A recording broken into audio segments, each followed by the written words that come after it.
we were able to get this going. So the first thing I want to do is just to introduce the members of the committee. We're calling ourselves the Buckeye Council Camp Staff Reunion Committee, and we're expanding out into other things as well. We've also adopted the name of the Polecat Patrol, as you may have seen in some of our letters and things. So in no particular order, I'm going to call them out, and they can say hi, and you can see who they are. Ralph Tolston. Hi. There you go. Jerry Duffy. Hi, everyone. There you go. Yeah, this is not in any age order, just saying. Mark Miller. Hey, be prepared. There you go. Grant Ryder. Present. Okay. Nathan Douglas. Howdy. Ben Senf. Hello, hello. Okay. Chris Altman, but he's not here tonight. He's not feeling well. Kevin Powell. Hello, everybody. Great. Brian Linder, who was, oh, good. Jan saying hello from Norfolk. Brian was here last night presenting. I don't think he's going to be here this evening. Steve Ernst is our ranger. I don't see him on tonight, but he'd probably join us later. Ray Kapp. I wouldn't have been on this committee if I knew Duffy was on it. That's all I want to say. And so it begins. And Dave, okay, this is the high side, guys. Dave Schanauer is the last of our committee members. He also has to be at a family function tonight, so he was here last night. So these are the guys we've been working with to plan both the real reunion, which we are planning on having in September, and more on that in a bit. And they've also been helping out with this reunion and with all the projects that we've been doing, which I'm going to tell you about. So our real purpose here tonight is just, number one, provide some connectivity so you guys can get a chance to see each other in a format that maybe you haven't had before. See people from your own era, also see people from different eras. I'm really, really glad to see more of the 7 range staff group here tonight, and they'll all have a chance to introduce themselves and tell us a little bit more. So we thank you guys for coming and joining tonight. One of our big goals in this virtual reunion and also in our September reunion is to really bring together the staffs from all of the camps and all of the eras as one family of campers and one family of brothers and sisters. So the other thing is to take a little bit of time and explore some of our common history. And so we'll have some presentations I'll tell you about in just a minute. Also to fill you in on exciting projects that we have done and are planning on doing. And the other big thing here is to find our missing members and get everybody up to date in our database. So I'll talk about that first. We now have an official site, and as I go through some of the stuff Nathan's going to be putting up on the screen for you guys, we have a Camp Staff Alumni site, and we have started a database in there. So if you, there's the site right there, www.campstaffalumni.org. If you have not gone onto that particular site and updated your information, please do so. There's a link on there that says update info. Even if you gave us your info at the last reunion, or if you've been getting other emails, please go on and do that, because that's going to be the central database for everybody. And we promise you that the only thing it's going to be used for is going to be to keep you up to date, and to we will be talking donations, but only for projects that we as a Camp Staff Alumni group are doing. We're not going to turn your names over to any other organization. We're not going to have anybody calling you for capital campaigns funds. No one's going to track you down. We're not going to sell the list to people. And you won't have Alexa or Siri bothering you at any point in time with regards to conversations we had here. So please do that. And also please help us to track down other staff members who we may not have. Grant, you want to say a few words on that? Well, we've got that list, and there's been, I'll tell you, it's a real gratification when you can say, I was able to track down a certain staff member who'd perhaps fallen off the face of the earth. I probably have found about a dozen to 15 people over the years, and once that list gets published, look at it, please. Examine it. Look for your fellow staff members that were on the staff the year that you were, or the years that you were there, and try and figure out who's missing from the list. A lot of times you may not have a connection with them. you might remember that they were very close friends with another staff member that you do have contact with. So we want to try and reconnect with as many of our past staff members as possible. And the only way we can do it is a joint effort. Good. Thanks, Grant. I think, Nathan, do we have that list of names we were going to put up or make it available? There you go. So that's a list of the names of the people we have on our list currently. So you can, later on, you can download that list or copy it or whatever. You can go through, and if you see names that are missing or don't see names that are missing, obviously, then you can get a hold of them. You can pass the information on to any one of the committee here, and get them on our list. We really want to make this as comprehensive as possible so we can get the word out. Brian? Yeah. Brian, I communicated by email today with Fred Gray, and he said he couldn't participate, but he said I should say howdy from Fred. So. There we go. There we go. Great. Brian, Yes. I have a question about the database. Yes. It's somewhat frustrating that when you go there, it only gives you an opportunity to edit your data. You can't really check what you've already got in there. And you also can't look at it to see who is and isn't on there. Okay. So Nathan, can we facilitate that? Nathan, you want to address that? So that is a Google form, and there's a lot of sensitive information in that, like addresses, phone numbers. I can probably do an updated list and just shrink it down and then put a link out for the partial part of it. So you can go back and look and see who is there. What about this question of updating your information? So that's easy to do and to navigate through? If you put your information in more than once, and when I do the sort, if you're in there twice, it tells me when it was updated. I'll kick out the one that was. Okay. Yeah. Okay. So Thank you. like I just noticed Bob Schwartz is in there twice as Robert and Bob. And so I'll check the one that's Okay. the Great. newest Thank and you. kick it out. Yep. Thank you very much. Just Okay. a note on that. We used to have just an Excel spreadsheet, and that was a lot easier. Well, yeah, it is and it isn't. So the nice This thing about, actually all goes into Excel, into like a Google Doc. yeah, So a sheet doc. yeah. So, and it's nice having you on the one site here. Anyway, we did it for a particular reason, and I think it's really working out for us. So let me get you up to date on a few things, and then we'll start our first presentation. We're going to have two, maybe 20-minute presentations here. But before we do that, if you haven't seen it already, we have been starting the Upward Trail, which is kind of a regular newsletter, maybe every couple months. And it talks about the projects that we're doing. It gives you some links on there. It also has we have a featured staff member in each edition, and we're rotating around our staff members. So we'll have a Buckeye staffer, a 7 Range, a Tuscaloosa, McKinley, whatever.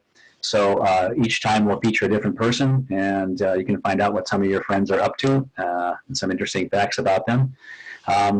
We also, as I mentioned, we started the Polecat Patrol from the old Polecat song. The purpose of that is to coordinate good turns on behalf of the staff alum group. One of our first projects was helping the Tuscaloosa Foundation to build the stockade by sponsoring one of the uprights in the stockade. And we had some great contributions to that. Our next project is going to be a gateway entrance at 7 Ranges. And that's something we've looked at. Nathan's going to put up a little diagram here. Here it's coming. It's designed based on the bridge builder theme. That was the transition theme from 7 Ranges to Tuscaloosa 7 Ranges, and is still kind of the staff theme there. It's meant to look like a arched trestle bridge with the 2 pillars on the side, and the gate represents the trestle across. The gates are steel, powder coated, and you notice the 2 lanterns on the top there. If many of you might remember that at Tuscaloosa, somewhere in the late 40s or 50s, we haven't figured out exactly when yet, 2 large lanterns, gas lanterns, were purchased from Ayler's General Store to help light the parade grounds, especially on Friday nights when campers came back from Pipestone ceremony. Those were brought over to Seven Ranges when we packed everything up and brought it over, and they've also been used up until fairly recently on Friday nights as well, but they've kind of fallen into a state of disrepair. We were thinking about having them refurbished and repurposed as electric lamps, but we didn't want to destroy the integrity of the lamp. So instead, we've had them cleaned up and painted, and they are going to be hung in the dining hall on either side of the fireplace, mounted on brackets on the two upward pillars there. And there'll be a plaque there explaining what they are and where they came from. But the lamps that on the gate that you saw in the picture, oh, Bill's got a raised hand, so I'll call him 1 second here.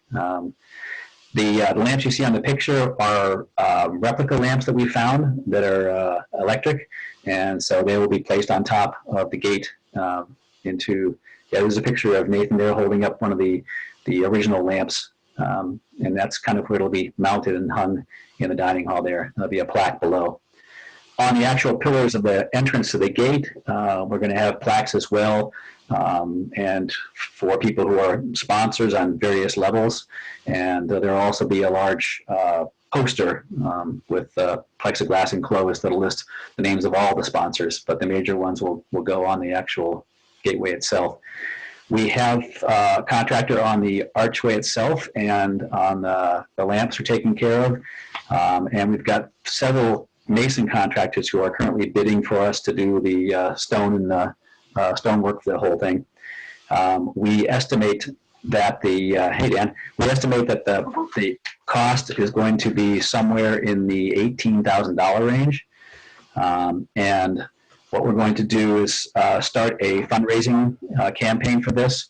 Our plan is to actually begin construction sometime in the late summer or the fall, so that we can use the summertime to boost the project and promote the project, especially with the campers coming through camp, and help to get donations. So we'll be seeing more on that in the coming months on that project. So Billy, you had a question.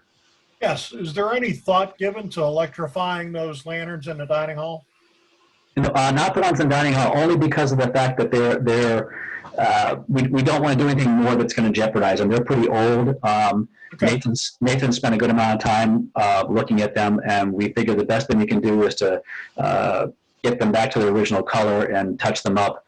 Does that sound about right, Nathan? Yeah, the retrofit kits for those were like $250 a piece. Yeah, and then, in there, and just the condition of them, and the fact that we would, in order to retrofit, have to drill through the original, the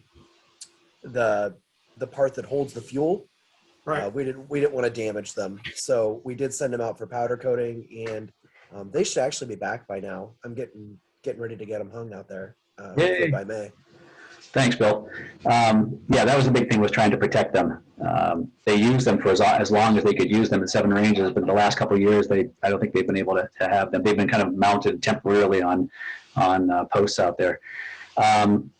After this project, we were looking at other projects at McKinley and Tuscaloosa Seven Ranges. We're going to try to benefit all the camps that are still in use in various ways. So you'll see more information on that. And one thing I was also asked to do tonight by Chris Altman, who's not here, is to plug the Tuscaloosa Foundation. For those of you who are familiar with Tuscaloosa and have camped there, it is certainly for us the kind of the seat or the beginning of the tradition for us. And we will be planning on having our reunion at Tuscaloosa again. However, we are also planning or thinking about possibilities of doing things over the weekend at Seven Ranges as well. So we're working on that particular plan. We want to be able to feature both camps, and we want everybody to feel comfortable in both places. But if you're not familiar with the Tuscaloosa Foundation, that's something you want to check out. There's a Facebook page that they have. Ralph is also associated with the foundation, I believe. Is that right, Ralph? Or have been, maybe kind of adjunctly. Oh, you're muted. First time. Just a donor. Just a donor. Okay. So you can Google it, Camp Tuscaloosa Foundation, and if you're interested, you can rent campsites in there. all kinds of stuff. When we come back in September for our reunion, which we're planning on doing, we'll be kind of spread out over the camp. We are still planning on having the reunion. We're also keeping our finger on the pulse of what's going on with regards to the pandemic and with regards to with regulations and everything else. So we will keep you all apprised as we go through on that. But that is the plan, still, to have the reunion at Tuscazor, and then to spend some time at Seven Ranges as well while we're there. So I think that keeps us up to date. Anybody on the committee that I missed here as far as our announcements are concerned? Anything? Anyone? Bueller? Okay. Good. Then I think what we'll do is we'll move into the second half of our presentation here. And so we have two short 20-minute presentations here on historical perspectives. And so for the first presentation, we're going to have Kirk Albrecht and Ray Kapp talking about preserving some of our traditions. And then we're going to turn it over to Nathan Douglas, and Jerry Duffy also is going to be involved in this, and then turn over to Nathan Douglas and to Jerry and talk about some of the transitions from Buckeye Tuscazor into Seven Ranges. So, Ray, the floor is yours. Hi, kids. Nice to see everyone. Thanks for joining. Jerry and I and Kirk brainstormed some traditions. We've got, well, I don't know, a dozen that we've thought of. But we want to seed the group a little bit with one or two, and then just see what you remember from those days. Let me start by suggesting that, man, I've been to 100 different camps over the years in my scouting career, and as far as I know, Tuscazor in those days, and even to this day at Seven Ranges, is the only place, only council in America that asks you to tie a knot to get into supper. And as far as I know, it's the only place, and I've been to lots of camps, that to get out of the dining hall, you have to sing Trail the Eagle. So those are two traditions that I think have persisted since the time of, well, when Bernie Myers was on staff in 1925. So I think we've got almost 100 years of tradition with those two. And I'll shut up, and maybe Kirk and Jerry have one they'd like to throw in, and we'll see what happens. I've got one. How many of you remember your first year pipe, when you get your first year pipestone, and sleeping with it clutched in your fist? At least I did all night. And that morning at breakfast, well, you know, eyeballing it all morning, but taking it to breakfast, and I learned to use nose grease, I guess, was better for polishing your pipestone than butter was. I always thought it was a better shine on the pipestone. So, yeah, well, the other Saturday morning tradition was to see who showed up with the most red burnt sienna temper on their body. Who was the winner? Yeah, that was the badge of honor in the morning. I know some troops like to send their scouts in with white shirts on to find out afterwards. Yeah. Say that in several of my years there, we kind of discouraged that practice on the part of the scoutmasters. That doesn't mean it's not traditional. No, I know. So is Kirk on here? Yeah, I'm here. Okay. Well, I wanted to throw in a few thoughts about Bucky's Pond. Oh. A small but very prominent feature at Camp Buckeye. What most people don't remember or know, because it predates most of us, is that when Bucky's Pond was first constructed, that was the camp swimming pool. That's pretty rough swimming these days.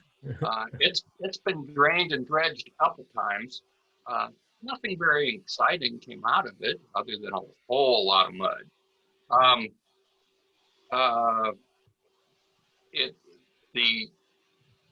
The actual swimming pool wasn't built until the 50s and was a decided improvement over Bucky's Pond. Now, as I remember, occasionally the life-saving tests were actually done in the pond rather than the pond. An interesting twist of things. Probably the most fun that I know of that's been had on Buckeye Pond was the building and floating in a coracle. In case anybody doesn't know what a coracle is, it's a ring of sort of roughly interwoven brush, and you set that in a big donut, and then you set that on a canvas tarp. Hopefully, it's had some waterproofing, and then you fold the corners of the tarp in over, and then you get in the coracle and row about. Now, you can't row a coracle, to be honest. All you do is go in big loops around Bucky's Pond.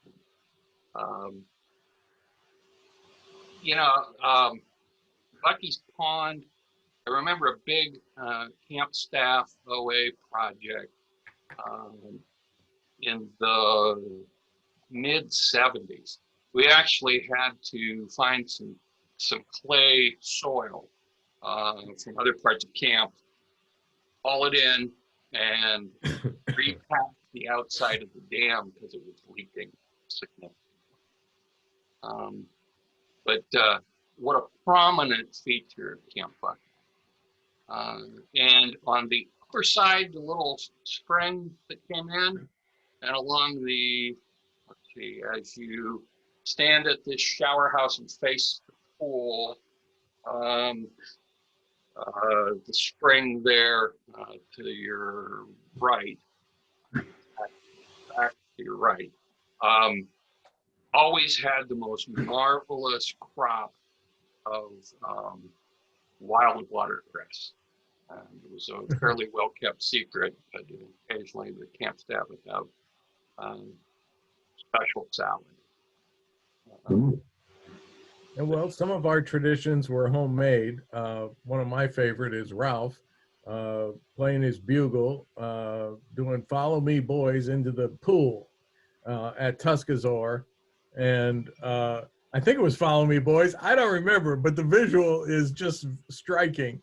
And then, of course, at that pool, we played water polo. That became a very popular sport and a real way to integrate the new members. The new staff members really somehow bore the brunt of the older guys in that. But Jerry Ralph playing Picknell his almost bugle- killed me twice there, Ray. So Yeah, exactly. multiple times. Yeah. But I can still see Ralph playing his bugle, going through the pool. I don't know how you kept up, Ralph. Maybe you have a secret you want to tell us. No, I don't have anything to say as to how I did it. I just enjoyed doing it. And it started out, the first year it was Follow Me Boys.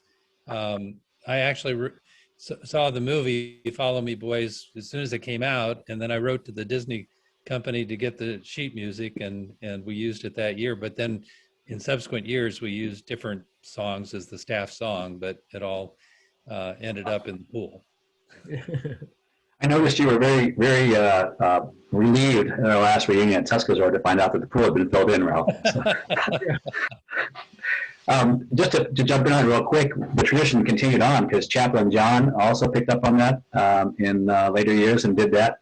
And later Brian Linder, who was the camp bugler, also did that. So we kept that tradition going. Any of the Seven Ranges guys, I know when we came over in '87, we didn't do that particular tradition, but has it been brought up at Seven Ranges? Does anybody march into any of the ponds and at Seven Ranges with bugle?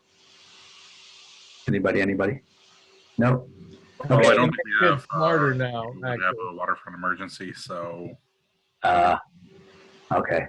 Someone said I try and get auto water bass country started every year, but that's about it. Okay, well, that's good. That's good. So, Seven Ranges side, Dave Souls didn't exactly march in with a bugle, but he gained a reputation for jumping into the bass pond in his Class A uniform. So that became a thing. Maybe it morphed slightly. I'm not sure. Okay. I think he still does that to this day. Good. Well, some traditions carry over in new ways. I like that. Well, I remember Chaplain John's VW floating in that pool one year. There's not much more room. I don't know You have how. anything to do with that, John? I just remember seeing it, so Yeah. I'm not admitting it. Plausible deniability. It's like the reamer, right? I had nothing to do with the reamer. Yeah, the reamer. They may not know what the reamer is, John. Well, I don't think the reamer lasted for about 2 weeks before Bernie shut it down, or Ray did. I don't know who did. Oh, but no. I wouldn't basically, remember. it was a line from. It was a line We going made a down signal to- tower. Yeah. Yeah, go ahead, Ray. You're gonna We made a describe it. signal tower with a zip line before zip lines were popular, and it ended up in a large black oak tree. That's right. Well, there was no way to avoid smashing into the tree, and kids wanted to do it. Yeah, and Bernie found that objectionable, and I After several broken bones and scouts that had to go home. I was going to say, I think the third trip to the hospital did it. Yeah, but we only had a stick to ride the reamer with on the zip line. So That's right. Well, let's see. Dave Wagner got smarter later on and did it with a giant inner tube. So there you go. He just bounced off the tree. Still didn't save him. No, it didn't. He still broke his leg or whatever else it was. You know, one of the traditions that has continued from Tuscazor through Buckeye and on to Seven Ranges is the use of the cannon at retreat. That doesn't happen at every camp in America either, but it's absolutely a delightful tradition and something unique to us. Really, I'm glad it continues. I was talking about that cannon with CJ actually the other day, and as far as we are aware, we are the only camp in the country that is still allowed to fire a cannon. Really? So, Don, you're going to say something? Yeah, I have two real short stories. One, we probably have some traditions around visitors' night, parents' night, which at Camp Buckeye in 61 was Wednesday night. And one skip that I would do with another fella is at the swimming pool. I'd pretend to be a plumber trying to fix a leak in the swimming pool. So I would go out on the diving board with a poncho so I wouldn't get wet and dive in the pool with like a 30-inch long huge wrench and go down and pretend, I fixed it. So that was one thing that got a big reaction from the parents. But the other thing about the retreats at night with a cannon, at Buckeye, we had this little short, maybe it was 2 feet long cannon that was only like 12 inches high. And let's see, I think it was Henry Bunning, the camp quartermaster, ran out of blank shells for that cannon. It used shotgun shells. And so he started using regular shells, shotgun shells with shot in them, and he would aim them for this one big poplar tree over to the east. And, we all lined up, the staff on one side, and the boys scouts would line up on the other side, and we were on the south side near the tree. And son of a gun, those shotgun pellets would ricochet off and was hitting some of us.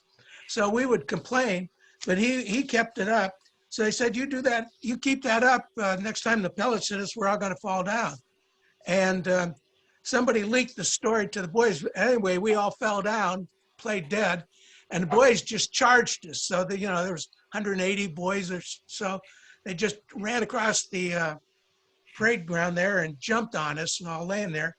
And I had the misfortune of having, among the boys jumping on me was one little brat who had a safety pin, who was jabbing me with that so I couldn't play dead anymore. I wanted to kill him, but I didn't. Andy, I think I saw you had your hand up for a second there. Are you there? Yeah, I did. I actually just wanted to simply say that also a tradition surrounding the cannon is not telling the first years about it. Yes. You're watching them jump 6 inches. You beat me to that punch. Yeah. I know somebody has more information than I do, probably Kurt, but the cannon that was at Tuscaloosa was one of the McKinley cannons that was from the McKinley administration. Isn't that correct, Mark Miller? I'm pretty sure. No, actually, that was from the Duber-Hampton. Oh, okay. Okay. Traditionally, the story is that it was McKinley's parade cannon, Uh-huh. but with a lot of research, we've determined that not to be true. Oh, okay. Good. Truth is out. The Duber-Hampton Watchworks had 2 cannons. And George Deaver, when the Watchworks was sold, he was roughly above where Klingstedt's Klingstedt Brothers Printing is, Kassler's place, in the park down there. Used to be Mother Goose Park. Anyways, there were 2 cannons.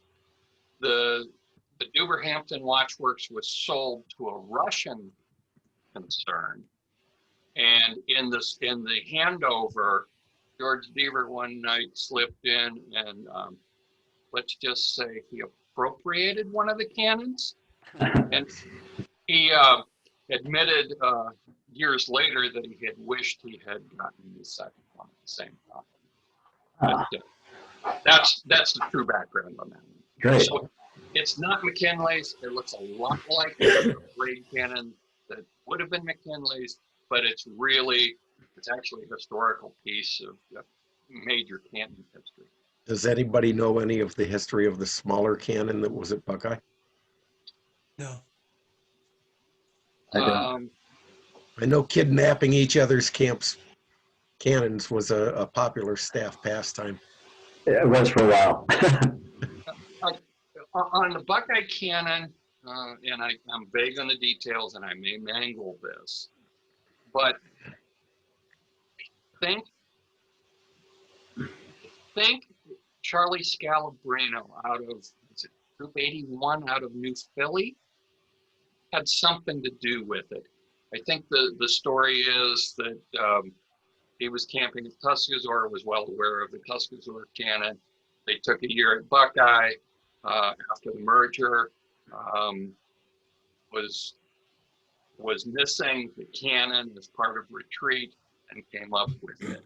If it wasn't Charlie, it was somebody else from that era of New Philly. That sounds like Charlie. Yeah. Andy, you had your hand one more time? Okay. Yeah, I had a question about the weather rock.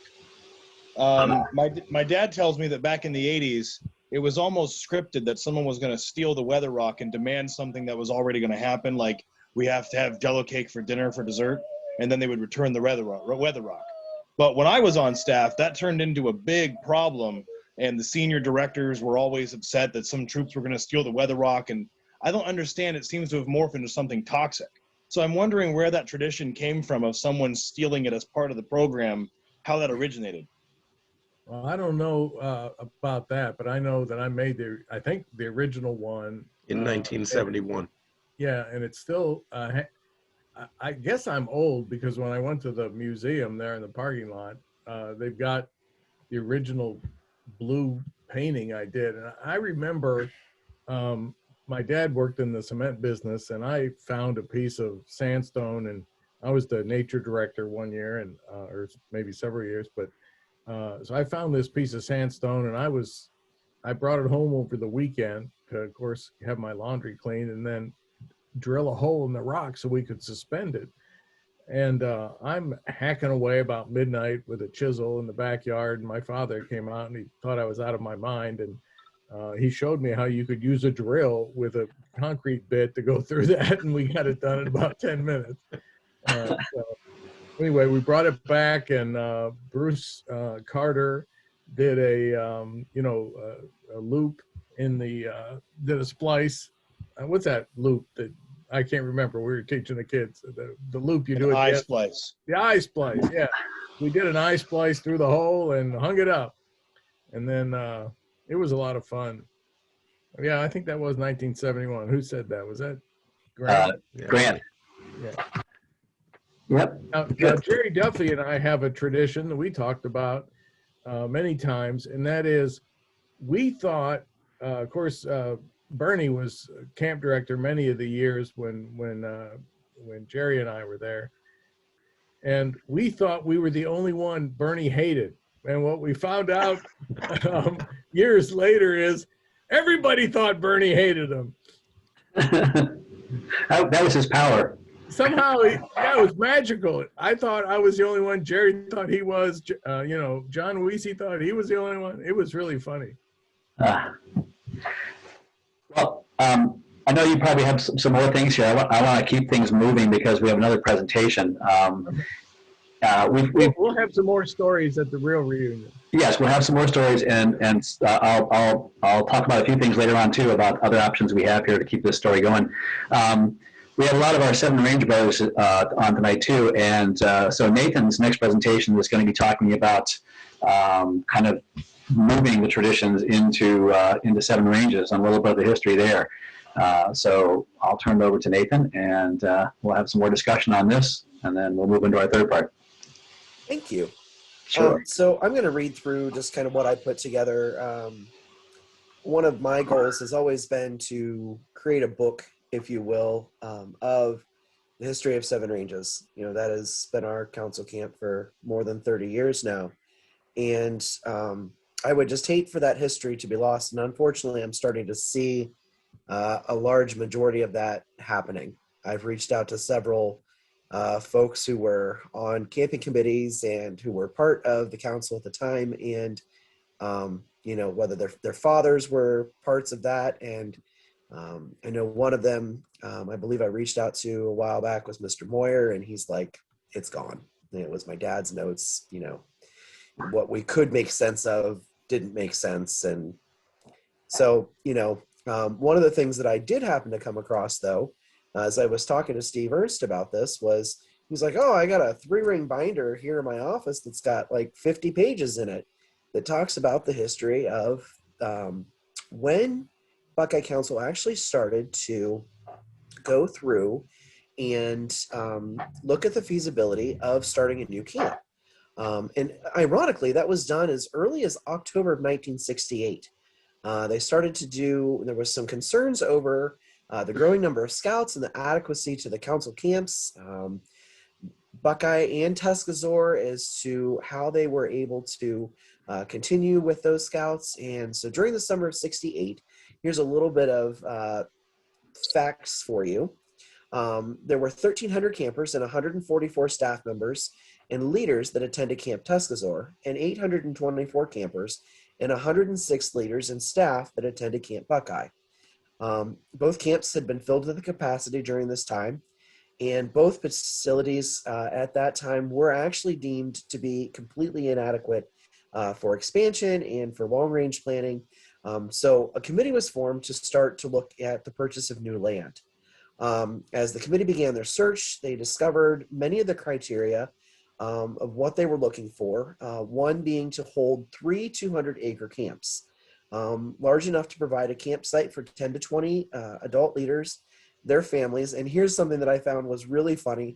It said, so the leader's family may vacation while he takes the troop to camp.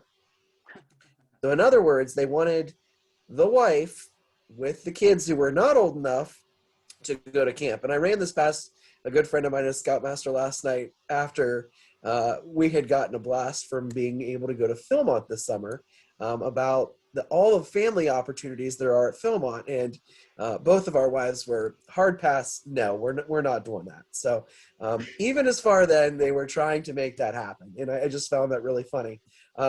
They also believed at the time that it enticed good Scoutmasters into camp, so that their family could go to camp while they were also at camp. Part of that all was building a rifle range for skeet shooting, and archery, and a lake for boating and water skiing, among many other features and assets for the necessary parts of the property that would facilitate year-round camping. So while this search was going on, council actually had acquired a tract of land, about 1,060 acres, that was near Salt Fork Lake, near Cambridge, Ohio. That property was looked at to cost about $1.9 million at the time, which you think in, you know, the late 60s, in the 70s, it's a huge number. But the capital campaign it didn't pan out. And so by the time they were ready to do it in 77, they were looking at $2.7 million. So the Camping and Engineer Service of the Boy Scouts of America had actually set forth a criteria for which a new camp property should include, along with diagrams of what they felt was an effective camp property, as well as sites for patrol camping, as they called it at the time, much like we do today. So in 78, though, Council Camping Committee and the subcommittee entitled Buckeye Camps, is what the subcommittee was called, concluded that the council should purchase and redevelop 522 acres outside of Camp Buckeye. With that knowledge that the property may not be available for another decade or better, with a cost of approximately $465,000. It was soon realized, though, that that was not going to be an ultimate solution, knowing that if they did get that land and redevelop the land, that within 10 to 20 years, they would have outgrown that property already. So you think a 30-year term, it wasn't going to work out. You know, Tuscaloosa was explored for additional property, and the topography of Tuscaloosa did not work out due to, they wanted to make sure that there were additional water wells, but the high walls did not fit in with national standards to be able to put some of those pieces in that they were looking for. And one of the things that they ran into with the Buckeye properties that they wanted to get a hold of is that the owners weren't ready to sell or wanting to even think about looking at selling their properties. So the Winterset property was eventually sold. That was the property that was actually purchased down near Salt Fork due to the lack of community support. And on June 18th, 1978, Jeffrey H. Smythe, realtor from the Chagrin Falls area, contacted that committee regarding the Donna Haven Tree Farm. It was a property that was about 900 acres south of Kensington. The committee set out on a 3-hour tour, and it literally says we have experienced a 3-hour tour of this property. In September 2nd of 1978, and it was agreed by the entire committee that the property had great potential to become the next scout reservation for the council. The property acquisition was set in place, and after a review of the land, and one of the things that was done was evaluation of the tree farm and how the tree farm could operate as revenue for the council, and what the actual stock on the tree farm was worth. It was agreed upon of an asking price of about $1.3 million. So after several meetings with Mr. Donahue, the actual agreed price for a total of $928,000 payable over a 4-year period. Yeah. Nathan, I'm going to stop. Somebody on our line here has got your microphone on, and we're hearing your family noises. So if you can mute that microphone, I can't tell who it is. Oh, that sounds better. Okay, thanks. Go ahead, Nathan. Sorry, it was just getting to be a little bit of a distraction.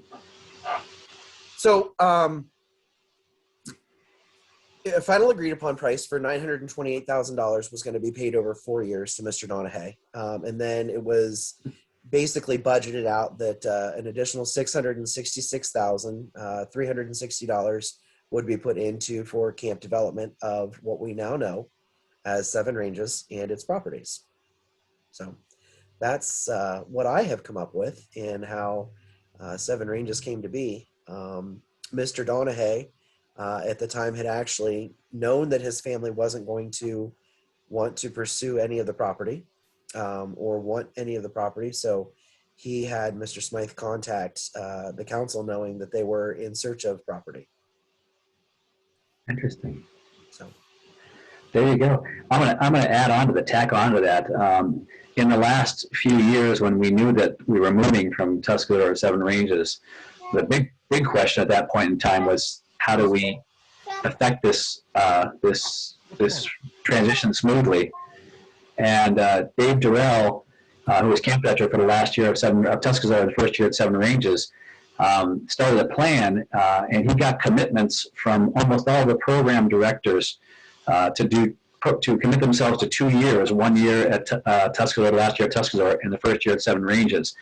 And we began 2 years before the move even started with meetings and learning the history of the place, trying to figure out, how we would ease people's concerns about the transition.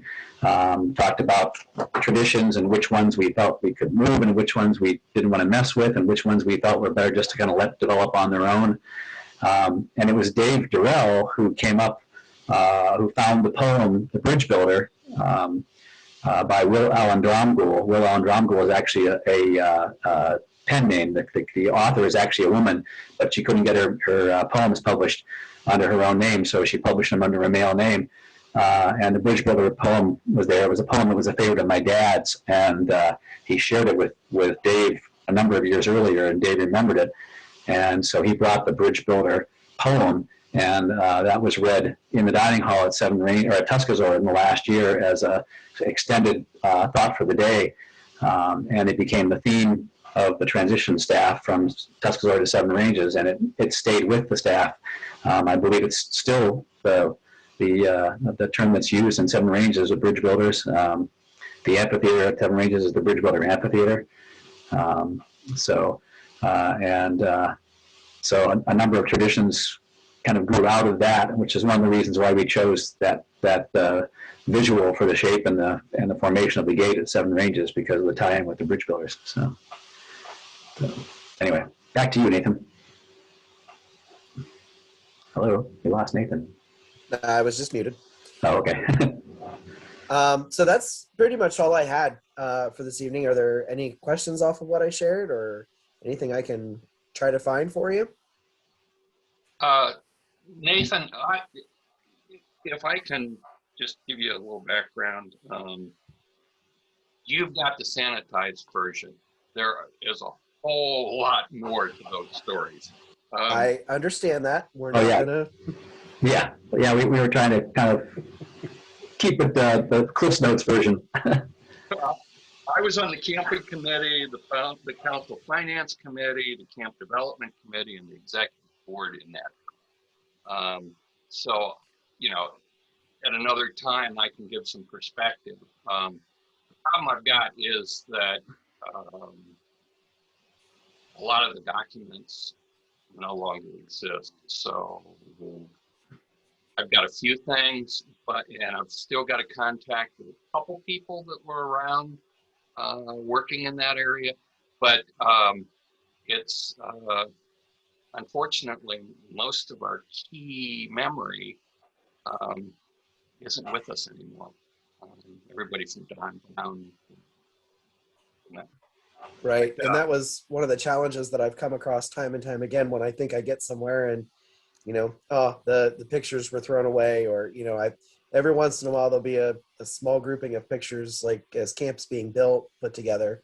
And again, I took that information off of 50 pages of faxes and letters, and it's actually pretty neat to read through the whole thing. That is all there. And most of these were letters written back and forth to from the scout executives from '68 through that time to the various camping committees, and then were actual reports presented to the executive committee for their recommendations. So, but the document itself is actually pretty cool. It's great, and we'll talk another time. Get in touch with me. And, that'd be great. We can do some documentation. There is one key person that's still alive from that era, other than me. And I think maybe we can get him to share some memories too. I think it'd be great if the two of you really got together, and I know there's a lot of information we'd all love to know. I'm sure the Seven Range staff would like to know that, but I know a lot of us, from Tuscaloosa and Buckeye would love to hear it too, and be able to connect the dots between here and there. I think it's great. Just back to Dave Durrell, one of the other things that Dave did in the last couple of years was he took van loads of staff members over on a weekly basis to the tree farm before it was obviously the camp. And Kevin will remember this, and Jan Klein is here too. Remember that too. We spent hours walking around the camp, and at one point in time, it was sort of staked out areas that they felt would be campsite areas and whatnot. So we got to go through and look at it and see it. The first year at Seven Ranges, intentionally, all the campsites were only numbered. They only had numbers. They didn't have names because one of the traditions we wanted to do was to allow the troops that were camping in camp that first summer to make suggestions for what their campsite name should be. And so most of the names that are there now came as a result. So it's kind of fun for some of us who were there for the first year, because when we came back as campers later on, all of a sudden all the numbered campsites had names, so we had to learn a whole bunch of new names. We do have about 5 minutes or so on this particular topic and area, and I wanted to kind of turn it over to some of the Seven Range staffers here and see if you had things you wanted to add to this or questions that you wanted to ask that we could all learn from. So Jan Klein has his hand up. Yes, and that, Brian, is actually what I wanted to know. I actually got my vigil before the camp was open. There was 1 year, at least 1 year, that Order of the Arrowhead that used Seven Ranges before it was like somewhere in the 80s. And what I want to know is, when the camp moved, what was that first 10 years like? Who of you were around those 10 years? What changed? What, it was planned to have this group here, and now they're on the other side. If you had to move that program area completely around to the other side, is the chapel still where it was? Is handicraft still where it was planned at first? Those, what did you have to adapt to? Those are the stories that I'm kind of interested in to hear. I can answer. How'd you make something out of it? Sure, I can answer a couple questions. The chapel wasn't built the first year. It was built. My dad designed it. And there's a little story behind that too, because the chapel sits sideways along the lake, but it was meant to be turned the other way. And when they excavated, they did it wrong. And by the time he found out about it, they were already pouring the footer for it. So it stayed where it was. But Kevin Powell, you spent, you and I were there for the first year, but you spent a lot more years there. Maybe you can answer some of those questions in the first 10 years.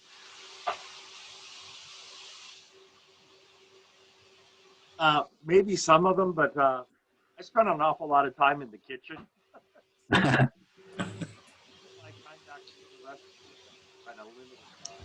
Brella always accused us of living in our own little world.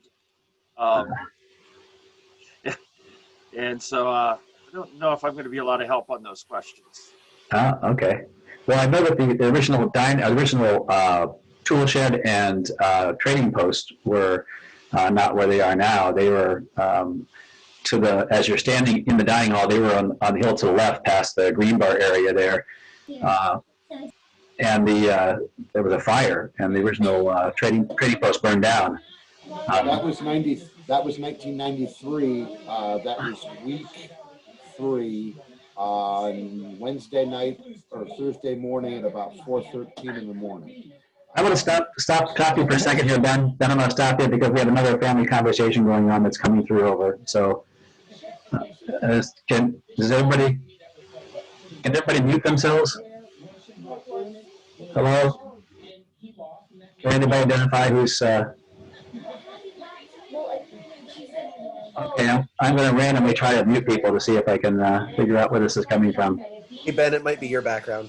Since you got headphones on, you probably can't hear it. I don't have anybody. There's nobody in my house but me, so it's not. Oh, there you go. Brian Body, is that you? Okay. Oh, did it go away, or is it my background and I can't tell with the headphones? I figured it was muted. I think it's you, Ben.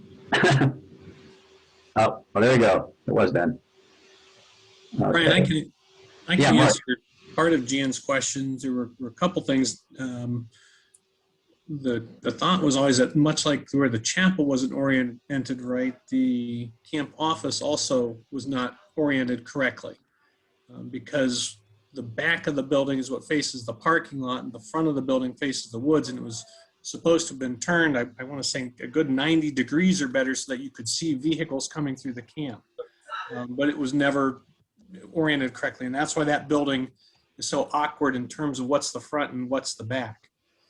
The same way, originally, the dining hall was supposed to be where the trading post is today on that hillside. And so the staff site, the thought was, unlike Tuscaloosa where the staff was spread out, was to put the staff all together close to the dining hall. And so what was known as Magic Mountain was originally the staff site. And that's why there's a shower house facility up there. There was originally only one campsite up there. When the dining hall got moved, they never moved the staff site. And so it made it very unbearable and just downright tedious to try to go to bed at night. Because once you went to the staff site, you were done. And likewise, trying to get up in the morning. You thought getting to the dining hall without Brad Bowersock seeing you sneak in late was hard at Tuscaloosa. There was no coming late at Seven Ranges with the staff site being so far away. I'm going to jump in here on you, Marcus. If Bob Schwartz are here to tell you this, we also, since we were all up on Magic Mountain in the same site, late at night we used to take the camp truck up and drive it out there and shine the lights out over the edge, and we would drive golf balls and try to see if we could drive them down to the dining hall. And campers would find the golf balls each day, and they would say, "We found the golf balls," and we made up a story about there being a driving range a couple miles down the road and some pro hitting balls over, and we'd give him a nickel for every golf ball they returned to us. So Rick Weber used to bring him from his uncle's driving range. So I recall, driving a few of those not very far from up there. But then the staff site got turned into Magic Mountain the year we used that area for a program skit and sort of reconstructed the magic theme that we did one year at Tuscaloosa. And sort of the same is true with the amphitheater in the Bridge Builders Amphitheater. Part of the idea of that staging was to put a brick floor in with the fire rings on either side, replicating a little bit of what was at the Hoover Lodge Amphitheater. And then the reason the brick was there and not poured cement was so that if we ever wanted to change it, or quite frankly, the year we did the magic thing, we tunneled under the stage into the back of the stage area, if you would recall, so that the staff would come out of the magic box. So we wanted to have that opportunity for the staff to do as well. And we also went through several summers where we did fairly large banners as part of the Sunday night program, one of which you may recall the banner on top of Hoover Lodge that redirected everybody's attention to the back of the lodge with the banner and playing taps as part of the closing campfire. We replicated that same aspect the first couple summers at Seven Ranges, but there were no poles or anything there, so that's where we had to put the poles in. And I think there may still be some of those. Somewhere along the line, the need to redo those fire rings is there, because I guess in sort of the same way that George Deaver may have acquired a cannon, that was how some of that brick was acquired. On the campfire area, Mark, one of the things we did in that original year, our camp doctor was also a photographer. So remember, this is back in '87, so digital wasn't the thing. And every Sunday when the kids checked in, he would go around and take dozens and dozens, hundreds of pictures. And he would develop the pictures over the afternoon and during dinner into slides. And at the campfire that night, towards the end of the campfire, they would see their own faces being projected on one of the screens as they during the campfire, so they could see themselves checking in. One of our big questions, one of our big themes was that we all love Tuscaloosa as a land, but what really makes the camp is the people and the memories and what we do with it, and that they're very much a part of that as the history of the camp. And so our program tied in the history of Carroll County with the current history and ended up with them seeing themselves up on the screen. So it was kind of a way to get them to really take ownership and possession of the camp from the very first year. Part of the conversation last night was about Thunderbird Hill and Pioneer Point. And in those first years, Thunderbird Hill really did not have a good view as high as the point was, you couldn't see much because of the undergrowth and the trees.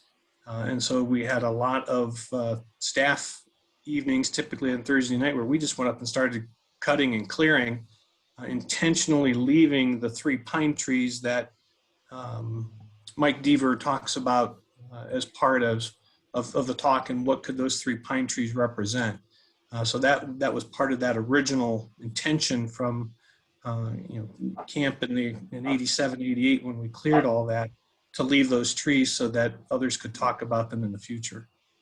So I'm always glad to see that part of that legacy, and maybe some need to do that again at some point.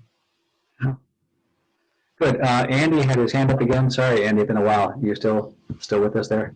Yeah, I am. It's not a problem. I don't mean to be so annoying, constantly asking questions, but you were talking about the transition, and I was wondering I think this is you, Brian. Didn't you write the alma mater? I was wondering how that came to be. No, actually, that was Kevin Powell and Dave Wagner, and we mentioned that in the last night, that we didn't want to have an alma mater in the first few years because we felt it'd be forced. We wanted people to really, we could never replace. We didn't want to replace the Tuscaloosa hymn. But that Tuscaloosa hymn was written in the 50s. I think Sennhauser wrote it in the 50s, so it wasn't always the alma mater. And we felt that the alma mater for Seven Ranges had to develop on its own, or at least after people had a chance to camp in the place and get a feel for it. So it wasn't until, I think, Kevin, like four years into Seven Ranges, that you and Dave finally put that song together. Is that right?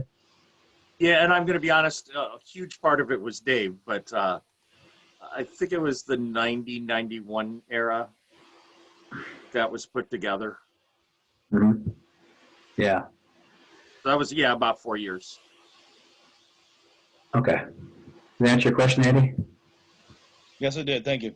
Sure. I just want to give it just a few more minutes on this. We're kind of in our next section here.